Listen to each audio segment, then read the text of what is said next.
भारत की पाकिस्तान में रियासती दहशतगर्दी। पुलवामा हमले के बाद मोदी हुकूमत ने पाकिस्तान में कत्लेआम का हुक्म दिया। अब तक 20 अफराद को कत्ल किया जा चुका। जबरदस्त जबरदस्त जबरदस्त, शायद यही कहना बनता है, बहुत जबरदस्त। भारतीय इंटेलिजेंस एजेंसी रॉ ने 2019 के बाद मुबैना तौर पर बैरून मुल्क कत्ल को अंजाम देना शुरू कर दिया। पाकिस्तान में भी बड़े पैमाने पर कत्ल के अहकामात जारी किए। पड़ोसियों की नाक में भी इसने दम कर रखा है। चीन की इससे नहीं बनती है, पाकिस्तान में दहशतगर्दी ये कराता है। मैंने कुछ अर्से पहले ये कहा था कि एक पॉलिसी बनी थी दोवल साहब की कि ये इस किस्म की अग्रेसिव डिफेंस करनी है हमें। 20 लोगों का उन्होंने कहा कि पाकिस्तान के अंदर भारतीय रॉ ने टारगेट किलिंग के जरिए पाकिस्तान में ख़त्म करवाए। CIA भी करती है, हर इंटेलिजेंस एजेंसी करती है आउटसाइड ऑपरेशंस, और तो हम क्यों ना करें। KGB भी इसमें रेफरेंस बाकायदा दिया गया। हाँ। तो ये सबके रेफरेंसेस करते हैं और ये फिर एक स्ट्रेटेजिक फैसला हुआ कि ये करना चाहिए हमें भी। इसलिए मेरा तो भारतीयों को मशवरा है कि जितनी जल्दी ये भारत की जो जनता है वो भी नरेंद्र मोदी से जान छुड़ा लें तो ये खुद भारत और भारतीयों के लिए बहुत ही अच्छा होगा। नमस्कार, जय हिंद, बहुत बहुत स्वागत है एक चढ़ते बढ़ते खबर के साथ। मैं हूं गौरव। दोस्तों, द गार्डियन में एक आर्टिकल छपा है और इस आर्टिकल के बाद मानो पाकिस्तान में भौकाल मच गया है। और ये आर्टिकल और इसका जो टाइटल है वो है कि इंडियन गवर्नमेंट ऑर्डर्ड किलिंग्स इन पाकिस्तान, इंटेलिजेंस ऑफिशियल्स क्लेम। काफ़ी बड़ा आर्टिकल है, आप गूगल पे जाके इस आर्टिकल को पूरा पढ़ सकते हैं। 3 जर्नलिस्ट का कंट्रीब्यूशन है जिसका नाम है इनमें हना एलिस पीटरसन, जो कि एक साउथ एशिया की कॉरेस्पॉन्डेंट है द गार्डियन की, आकाश हसन जो कि एक फ्रीलांस जर्नलिस्ट है भारत के अंदर, और साहमीर बलोच जो कि पाकिस्तान को कवर करती है द गार्डियन के लिए। तो इस आर्टिकल में मैंने पूरा भी नहीं पढ़ा, थोड़ा बहुत पॉइंट्स बाकी है, लेकिन इसमें बेसिकली ये लिखा गया है कि पिछले 4 सालों में भारतीय सरकार ने, मतलब रॉ के द्वारा, पाकिस्तान के अंदर जो है 20 वैसे मिलिटेंट्स जो कि किसी न किसी तरीके से रिस्पॉन्सिबल थे भारत के अंदर आतंकवादी गतिविधियों में जो शामिल थे, उनको भारत ने मरवाया है, यानी कि रॉ ने उनको उनकी किलिंग करवाई है। और इसमें ये भी लिखा गया है कि टेलीग्राम चैनल्स वगैरह का इस्तेमाल किया गया और ये सब बातें इसमें की गई है। साथ ही साथ ये भी लिखा गया है कि ये काम अमेरिका भी करवाते आया है, इजराइल भी करवाते आया है, रशिया भी करवाता है। तो फिर तो आप मुझे कमेंट करके बताइए आप क्या सोचते हैं इस बारे में। लेकिन पाकिस्तान की नंबर 1 एजेंसी क्या कर रही है भाई लोगों?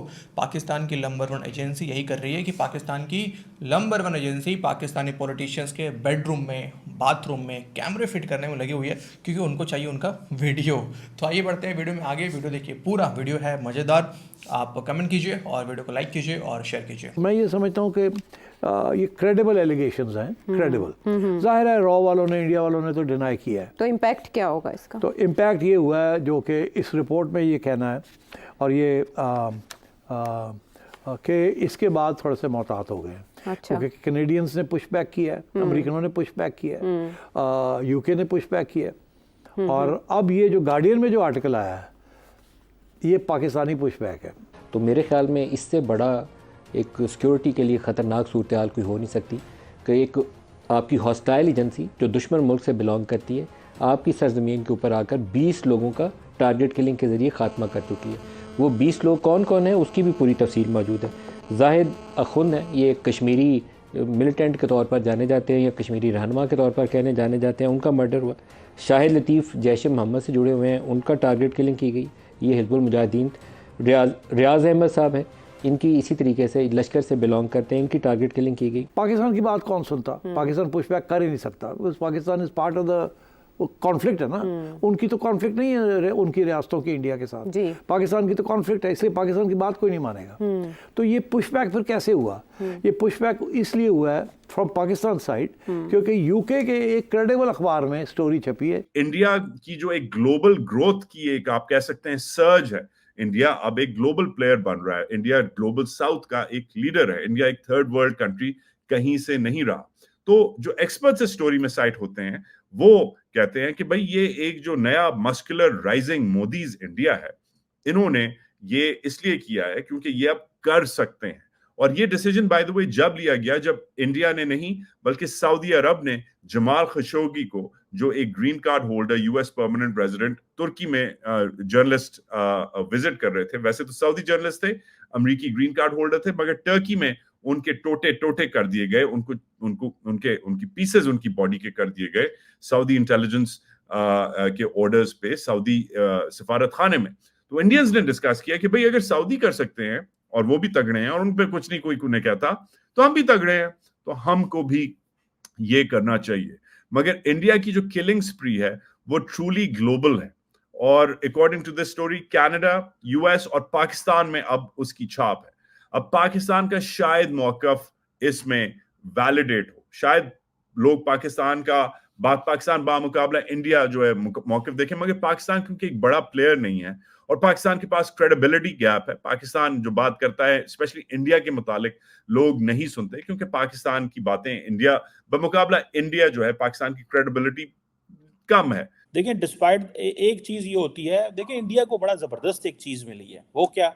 सस्ता काम, ना अपने बंदे भेजो, क्योंकि कुलभूषण यादव के इशू के बाद जारी बात है अगर आपका सिटीजन पकड़ा जाए तो एक प्रॉब्लम होती है। तो उन्होंने कहा देखो गुर्बत का फायदा उठाओ पाकिस्तान की, उस गुर्बत का फायदा उठाओ, वहाँ पे बंदे को रिक्रूट करो बंदे को, और वो कहीं बंदे को बताओ कि भाई ये उसके पीछे जो जिसने ऑर्डर दिया है हो सकता है उसको पता ना हो कि वो इंडिया से कर रहा है, लेकिन यहाँ पे जिस बंदे को लाहौर में, इस्लामाबाद में, कराची में ऑर्डर मिल रहा है, वो तो बस ठीक है, कहता है मैं जाऊँगा उस शहर में, जाऊँगा वो मस्जिद में नमाज पढ़ रहा है बंदा, उसको शूट करूँगा, ठीक है, ये इतने पैसे मेरे लगेंगे आने के, इतने पैसे लगेंगे जाने के, वहाँ मैं उसकी रैकी करूँगा, ये करूँगा वो करूँगा, और मैं करके वापस आ जाऊँगा।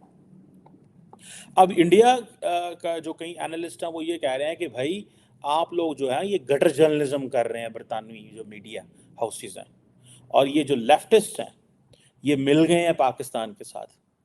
मतलब this is sort of perspective वो दे रहे हैं। मैं समझता हूँ कि इसमें इंतहाई कमज़ोरी है पाकिस्तान की। इतने पाकिस्तानी मारे जाएं और पाकिस्तान बोल भी न सके, वो तो जब पब्लिक में शोर मचा तो तब ये पाकिस्तानी बोले। और उससे भी शर्मिंदगी और घटाई की बात ये है कि गुर्बत इतनी है कि आप 50,000 लाख 2 लाख में, कराची में तो आप 5-10 हज़ार रुपये में बंदा मार लेते हैं, 10 हज़ार रुपये में कराची के अंदर। तो आप जाके पूछें कराची के अंदर क्या ऐसे नहीं हुआ कि 10 हज़ार में लोग नहीं मारे गए? ठीक है। और सुनने में ही आता है कि इंडिया की जो, ये गार्डियन अखबार कह रहा है, मेरी ये ऑब्जर्वेशन नहीं है, ये गार्डियन अखबार ये कह रहा है कि जो इंडियन इंटेलिजेंस के लोग हैं वो ये कहते हैं कि बेसिकली जो why they got inspired this methodology, से क्यों इंस्पायर हुए हैं, वो कहते हैं इजराइल की इंटेलिजेंस एजेंसी है मोसाद, रशिया की जो इंटेलिजेंस एजेंसी है KGB, वो एक्स्ट्रा जुडिशियल किलिंग्स में फॉरेन सॉइल में इन्वॉल्व रही है। कि कितना कॉन्फिडेंस मिला होगा उनकी डीप स्टेट को कि देखो हम कितने कामयाब हैं, कि वो जितने भी दहशतगर्द हैं, because they call them as terrorist, the justification of killing these people is कि they are terrorists, they have been involved in India for some crime, so अब हम घुस के मारेंगे। आपको पता है ना मोदी साहब की वो जो थी स्ट्रैटेजी कि घुस के मारेंगे, ठीक है जी, तो वो कह रहे हैं हम घुस के मारेंगे और ये उसको दैट इज देयर। तो अब देखो इसमें क्योंकि ये एक आर्टिकल है तो MEA का तो कोई इसके ऊपर मेरे ख्याल से कोई जवाब तो आएगा नहीं, ना ही कोई उनके तरफ से कोई बयान सामने आएगा। लेकिन अब बात यहाँ पे ये है दोस्तों कि पाकिस्तान की नंबर 1 एजेंसी, और देखिए आपको ज़रा टाइमिंग पे ज़रा ध्यान दीजिए दोस्तों, चुनाव का समय जो है वो नज़दीक है और ताकत जो है, ऐसी कई ताकतें हैं देश के अंदर या फिर देश के बाहर जो ये नहीं चाहती हैं कि जो मौजूदा सरकार है वो तीसरी बार भारत के अंदर जो है वो आए। तो एक जो छवि बनी हुई है भारत की उसको ख़राब करने की लगातार कोशिशें हो रही हैं।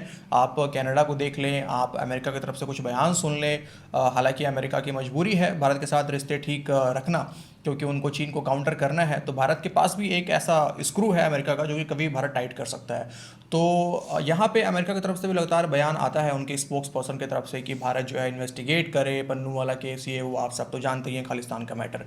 तो ऐसे में जो टाइमिंग है वो उस पर आप ध्यान दो कि चुनाव का समय नज़दीक है और इस तरह के आर्टिकल जो है वो बार बार, और इस तरीके के जो किलिंग्स वाला जो मैटर है इसको बार बार उठाया जा रहा है। दोस्तों ये था आज का वीडियो, आज के इस वीडियो में इतना ही, बाकी मैंने काफ़ी कुछ बोल दिया तो आप ही मुझे कमेंट कीजिए एंड वीडियो को अंत तक देखते रहने के लिए आप सभी का बहुत बहुत धन्यवाद। अपना ख्याल रखें, अगले लेटेस्ट वीडियो में आपसे मिलते हैं। जय हिंद।